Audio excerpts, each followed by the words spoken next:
game sucks. It sucks so much that I traded it to my older brother when we divvied up our games.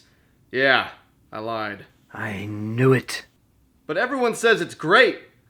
And it looks good. And I love G.I. Joe. So maybe I'm wrong. Maybe this is a hated gem.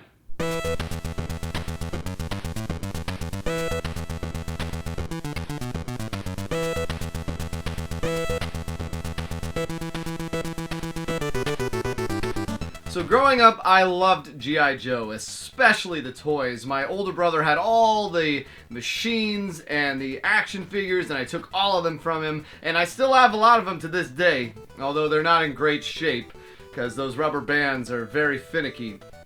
But I loved G.I. Joe. Cartoon show, everything was great. Yo Joe. We're all soldiers now. So when I found out they were making a video game, my 4-year-old self, whatever, was on the moon. I knew I had to have it. Oh wow, I guess if we're doing G.I. Joe, that makes me a COBRA commander. Alright. I'll get you, Joe! Did he actually do that in that? I'm not sure. So when I got it, I played it, and this is about how my run would go. I'd be in the first level, get Snake Eyes, of course, because you gotta have the Snake Eyes. And I'd play, die as Duke, play as someone else, die as him, play as Snake Eyes, maybe get to the boss, die.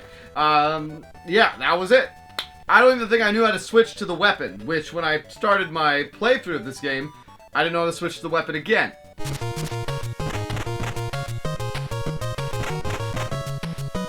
I put on the run and gun weapon. Tactical visor activated. And then, wow. The whole game opens up. Yo, Lucious T here. It's time to drop some ass. And this is one of those cases of a game where you play it as a kid and then you come back to it years later and you're a lot better at it and it shows and it makes it so much better. I'm not a young man anymore. I used to do this routinely when I was a kid. That's how I eventually beat Zelda 2 or Maniac Mansion. I'd come back every year, 2 years, see if I could do it. If I couldn't, put it away. But look at this game. The graphics are terrible. What is this guy? He's shooting, he's glitches left and right and it's jumping Snake Eyes.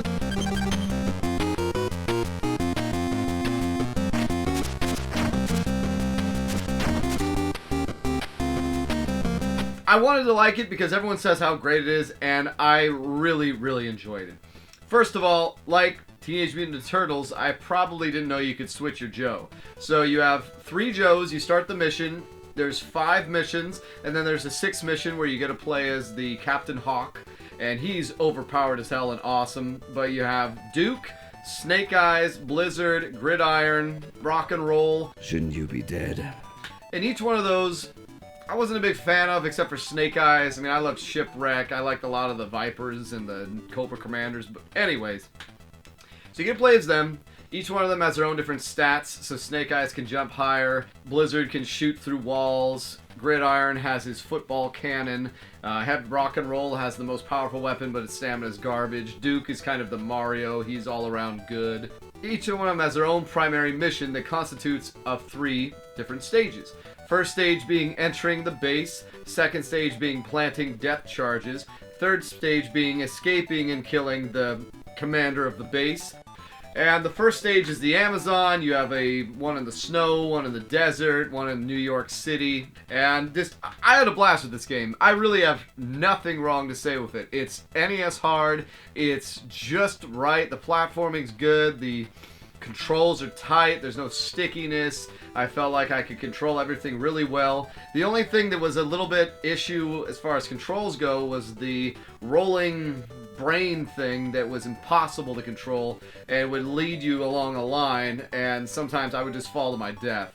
But as far as the game itself goes, you gain weapon power-ups that make your weapon go from A, B, C, D, and then finally you upgrade it. How are you supposed to know that these weapons progress? What? Who? I tell you, who? You run out of ammo, but the ammo is shared by everybody. So when you run out of the ammo, you're screwed. And then you gotta go and punch one of the bosses like a badass. Well, because I'm a badass. That's right.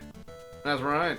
Now, one of the nice things about this game that I really never noticed because I'm not that good at it yet, was that if you don't die, with that character, the missions continue and you keep all your upgrades. So you keep your stealth, or you keep your stamina upgrades, you keep your weapon upgrades, and you can eventually get all your Joes to be badass guys that just one-shot people. I did a second playthrough after I beat the game, and I just started wrecking house, and it was a lot of fun. I could see this game being awesome if you just keep playing through it and don't die.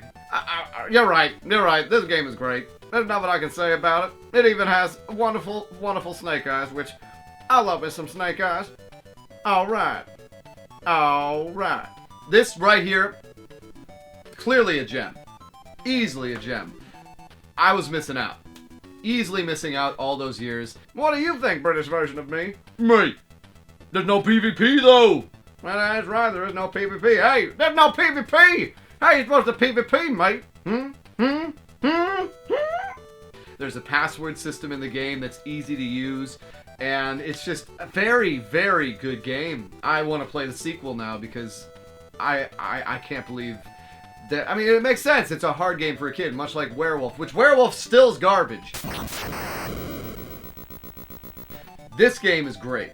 So yeah, G.I. Joe, if it's a hated or a gem, this game is a gem all day long. And it's starting to get up there in price, so definitely pick up a copy of it if you can. And yeah, Jim, take it to the bank. I really don't got much in this episode now. Lucious T's about to go monkey on your ass. Thank you, puppy.